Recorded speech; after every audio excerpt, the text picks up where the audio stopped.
Ang sulat ni Pablo sa mga taga-Kolosas, unang kabanata.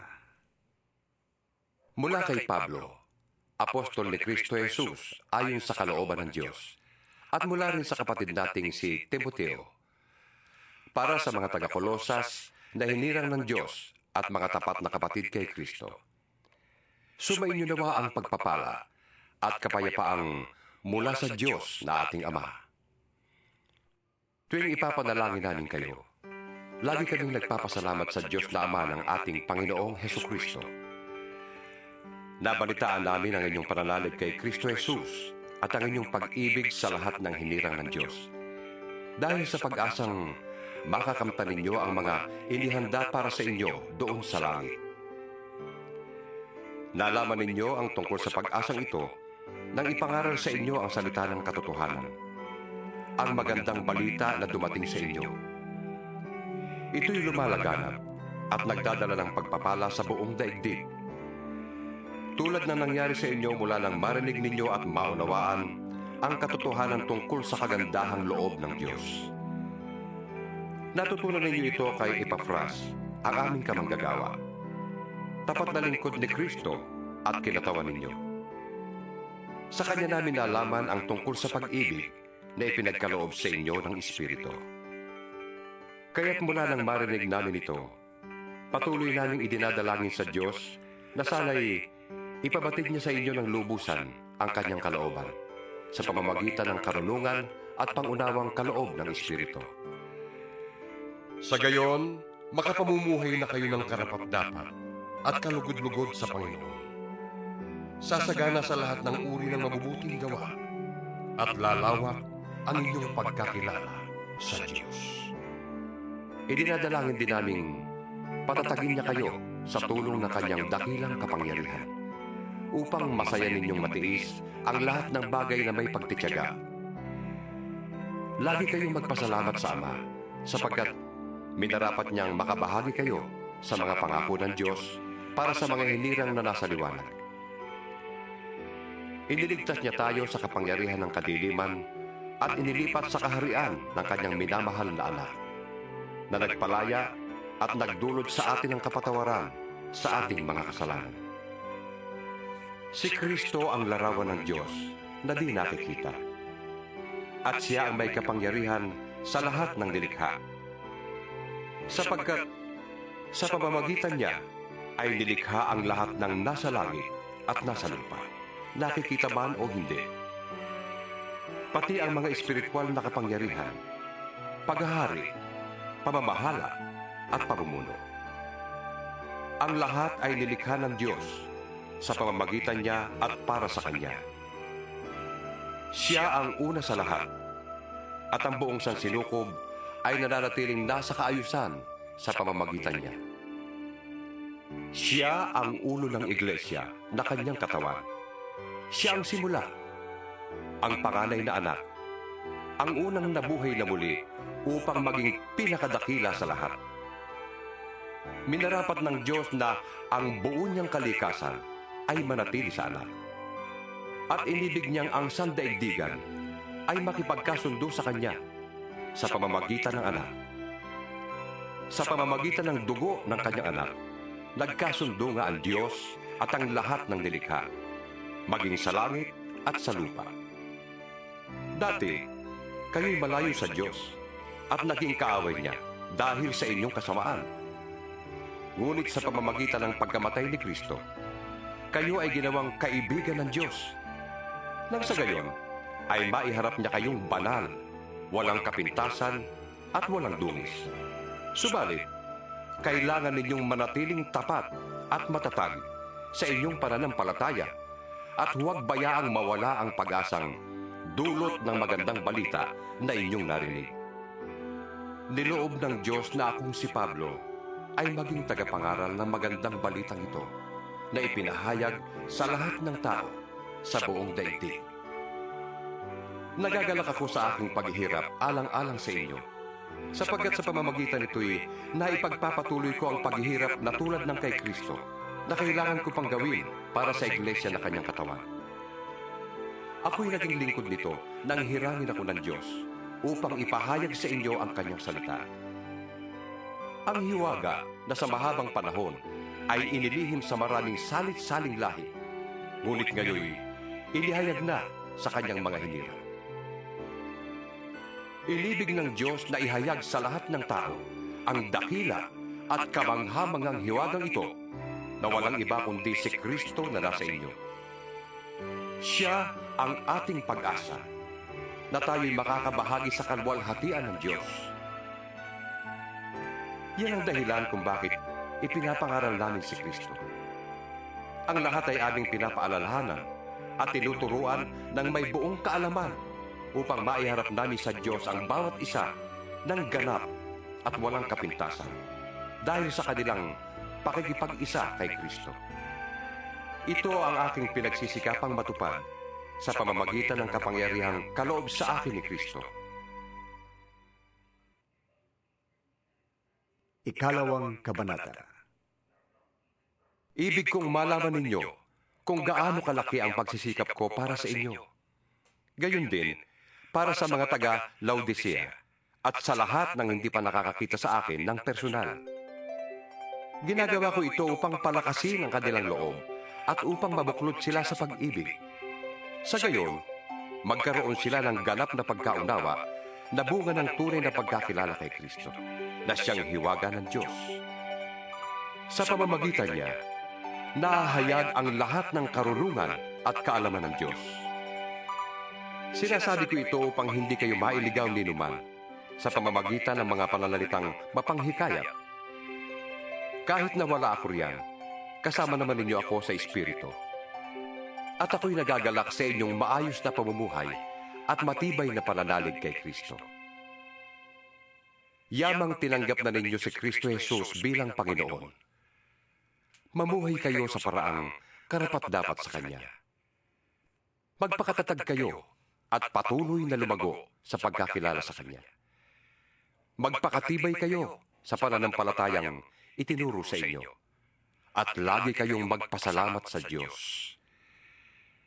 Mag-ingat kayo upang hindi kayo mabihag ni numan sa pamamagitan ng walang kabuluhan at madayang turo na hindi kay Kristo nagmula, kundi sa mga tradisyon ng mga tao at sa mga alituntunin ng mundong ito. Sapagkat taglay ni Kristo sa kanyang katawang tao ang kalikasan ng Diyos.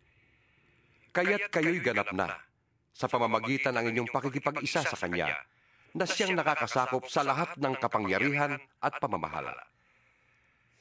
Sa pamamagitan din ni Kristo, kayo'y tinuli hindi ayon sa laman. Ang pagtutuling ginawa niya sa inyo ay ang pagwawaksi ng masasamang hilig ng laman. Sa pamamagitan ng bautismo, nalibing kayong kasama ni Kristo at muli rin kayong nabuhay na kasama niya dahil sa inyong pananalig sa kapangyarihan ng Diyos na muling bumuhay sa Kanya. Kayong dating patay dahil sa kasalanan, kayong mga hintil na hindi nasasakop ng kautusan ay binuhay ng Diyos na kasama ni Kristo. Pinatawad niya ang ating mga kasalanan at pinawalang bisa ang lahat ng kasulatan laban sa atin, pati ang mga pananagutang kaugnay nito. Pinawi niya ang lahat ng ito nang ipako siya sa krus. Sa pamamagitan ng kanyang kamatayan sa krus, nilupig niya ang mga pinuno at kapangyarihan ng sanlibutan. Ang mga ito'y parang mga bihag na kanyang ipinarada sa madla bilang katunayan ng kanyang pagtatagumpay. Kaya't huwag na kayo magpapasakop pa sa anumang alituntunin tungkol sa pagkain o inumin tungkol sa mga kapistahan, sa bagong buwan o sa araw ng pamamahinga. Ang mga ito'y larawan lamang ng mga bagay na darating. Ngunit si Kristo ang katuparan ng lahat ng ito. Huwag kayong magpapatangay sa mga nagpapakita ng maling pagpapakumbaba at sumasamba sa mga anghel. Ipinagmamalaki nilang sila na kahihigit sa inyo dahil sa kanilang mga pangitain. Ngunit ang totoo, naghihayabang lamang sila dala ng kanilang isipang makalaman. Hindi sila nagpapasakop kay Kristo na siyang ulo at may kapangyarihan sa buong katawan. Siya rin ang nagturugtong ng mga bahagi nito sa pamamagitan ng mga kasukasuan at mga litil. Siya ang nangangalaga at nagpapaunlad sa buong katawan ayon sa pag-unlad na ninanais ng Diyos. Kayo'y namatay ng kasama ni Kristo at hindi nasakop ng mga alituntunin ng mundong ito. Bakit pa kayo sumusunod sa mga alituntunin tulad ng huwag hahawak nito, huwag titikim yan, huwag gagalawin yon? Ang mga ito'y utos at turo lamang ng tao at nauukol sa mga bagay na nauubos kapag ginagamit. Sa biglang tingin, tila nga makakabuti ang ganoong uri ng pagsamba at ang ganoong pagpapakumbaba at pagpapahirap sa sariling katawan. Ngunit ang mga ito ay hindi nakakatigil sa hilig ng laman.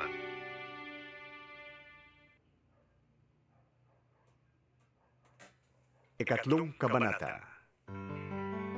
Binuhay kayong muli na kasama ni Kristo. Kaya't ang pagtuunan ninyo ng isip ay ang mga bagay na nasa langit na kinaroroonan ni Kristo, na nakaupo sa kanan ng Diyos. Ang mga bagay na panlangit ang isaisip ninyo, hindi ang mga bagay na panlupa. Sapagkat namatay na kayo at ang inyong tunay na buhay ay natatago sa Diyos kasama ni Kristo. Si Kristo ang inyong buhay. At kapag siya nahayag na, mahahayag din kayong kasama niya at makakahati sa kanyang karangalan. Kaya't dapat nang mawala sa inyo ang mga pagnanasang makalaman, ang pakikiapid, kahalayan, mahalay na simbuyo ng damdamin, masasamang nasa, at ang kasakiman na isang uri ng pagsamba sa Diyos-Diyosan. Dahil sa mga ito, tatanggap ng parusa ng Diyos ang mga taong ayaw pasakop sa Kanya. Kayo ba na namuhay din ayon sa mga pitang yon nang kayo'y pinaghaharian pa ng mga ito? Ngunit ngayon, itakwin na ninyo ang lahat ng galit, poot at sama ng loob. Iwasan na ninyo ang panlalait at malaswang pananalita. Huwag kayong magsisinungaling sa isa't isa. Yamang hinubad na ninyo ang dati ninyong pagkatao, pati ang mga gawa nito. Isinuot ninyo ang bagong pagkatao na patuloy na nababago at nagiging kalarawan ng Diyos na lumikha sa inyo, upang lalo ninyo siyang makilala. Kaya't sa kalagayan ito, wala nang pagkakaiba ang Grego at ang Hudyo, ang tuli at ang dituli, ang barbaro at ang mabagis na tao, ang alipin at ang malaya.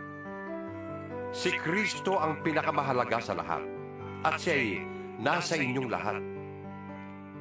Kaya nga, yamang kayo'y hinirang ng Diyos. Minamahal niya at pinili para sa Kanya. Dapat kayong maging mahaba, mabait, mapagpakumbaba, mahinahon, at mapagtiis. Magpasensya kayo sa isa't isa, at magpatawad kayo kung may hinanakit kayo kanino man. Magpatawad kayo gaya ng pagpapatawad sa inyo ng Panginoon. At higit sa lahat, magmahalan kayo, sapagkat ang pag-ibig ang buklod ng ganap na pagkakaisa. Paghariin ninyo sa inyong puso ang kapayapaang kaloob ni Kristo, sapagkat yan ang dahilan kung bakit kayo tinawag sa iisang katawan. Magpasalamat kayong lagi. Ang salita ni Kristo ay hayaan ninyong lubusang manatili sa inyong puso. Turuan ninyo at paalalahanan ang isa't isa ng may buong karunungan. Buong puso kayong umawit ng mga salmo, mga himno, at mga awiting espiritual nang may pagpapasalamat sa Diyos. At anuman ang inyong sasabihin o gagawin, gawin ninyong lahat sa ngalan ng Panginoong Hesus, at sa pamamagitan niya'y magpasalamat kayo sa Diyos Ama. Mga babae, pasakop kayo sa inyong asawa, sapagkat yan ang kalooban ng Panginoon. Mga lalaki, ibigin ninyo ang inyong asawa, at huwag kayong maging malupit sa kanila. Mga anak, sundin ninyong lagi ang inyong mga magulang, sapagkat yan ang nakalulugod sa Panginoon. Mga magulang, huwag ninyong pagagalitan ng labis ang inyong mga anak, at baka masiraan sila ng loob. Mga alipin, sa lahat ng bagay ay sundin ninyo ang inyong mga amo.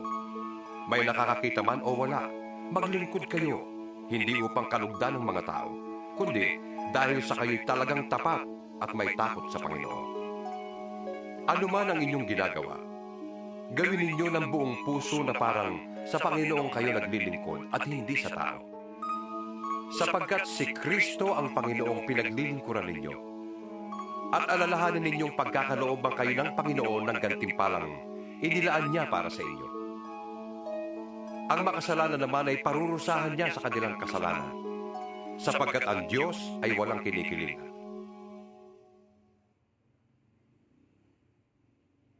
Ika-4 na kabanata. Mga amo, maging mabuti kayo at makatarungan sa mga naglilingkod sa inyo.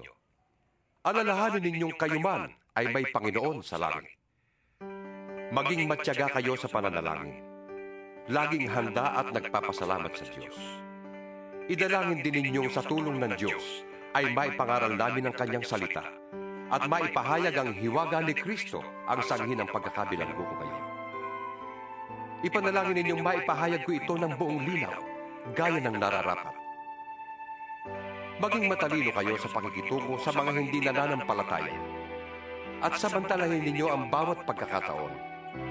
Sikapin ninyong laging maging kaaya-aya at kapakipakinabang ang inyong pananalita sa kanila. At matuto kayong sumagot ng tama sa sino mang nagtatanong. Si Tikiko ang magbabalita sa inyo tungkol sa kalagayan ko rito. Siya ay minamahal naming kapatid, tapat na lingkod at kamanggagawa sa Panginoon. Pinapunta ko siya riyan para malaman ninyo ang aming kalagayan. Nang sa gayon, ay lumakas ang inyong loob.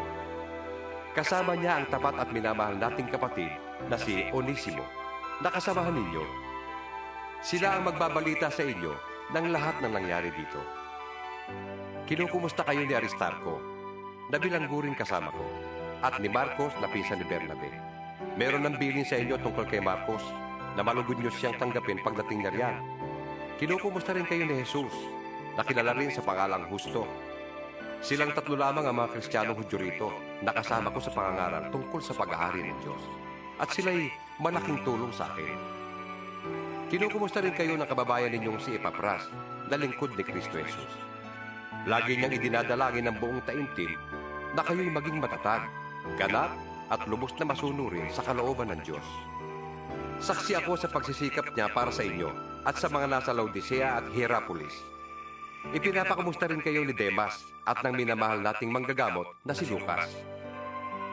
Ikumusta ninyo ako sa mga kapatid sa Laodicea, gayon din kay Ninfas at sa iglesyang nagtitipon sa kanyang bahay. Pagkabasa ninyo ng sulat na ito, ipabasa rin ninyo sa iglesia sa Laodicea.